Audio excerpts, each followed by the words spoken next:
पसंद आई। आई देखी हमार भौजी भैया से झगड़ा करके आ कैसे गेहूं काटे जाते लिहले बाड़ी लमहर हसुआ हो लिहले बाड़ी लमहर हसुआ खूबे पहुंच के गेहूं काटे जाली भौजी भैया से झगड़ के गेहूं काटे जाली भौजी।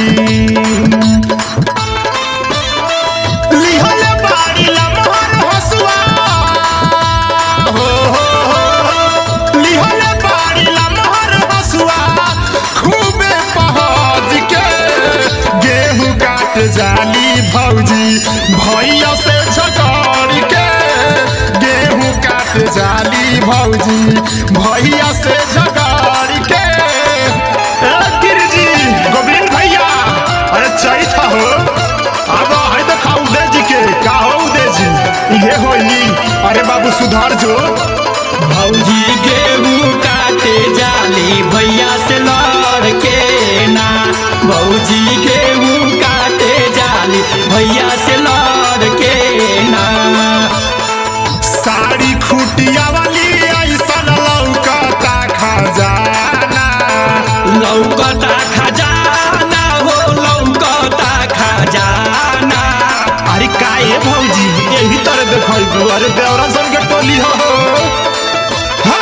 साड़ी खूटिया वाली ऐसा लौकता खजाना देखी सभे लोगवा पूछे के कर हई जाना ना।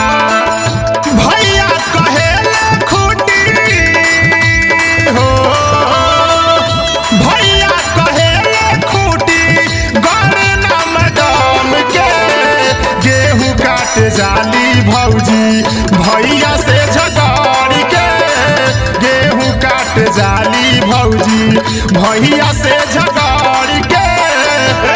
भैया चैता हो आई से काम नहीं चली ए मंजित भाई बाबू रे इधर ए मिठुआ अरे घुमावे की चटबे इधर बाबू इधर ए प्रमोद भैया जय हो चैता अरे आवा हो क्या हो अरे अरे झाड़ पर देखी क्या बात में जय हो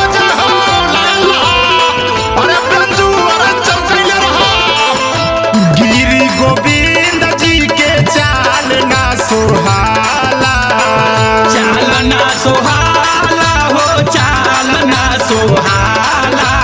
अरे का हो ये करवा लोग ये रहमत वाला लोगन के जाओ गिरी गोविंद जी के चालना सोहाला अनिल बलमुआ के कुछ ना बुझा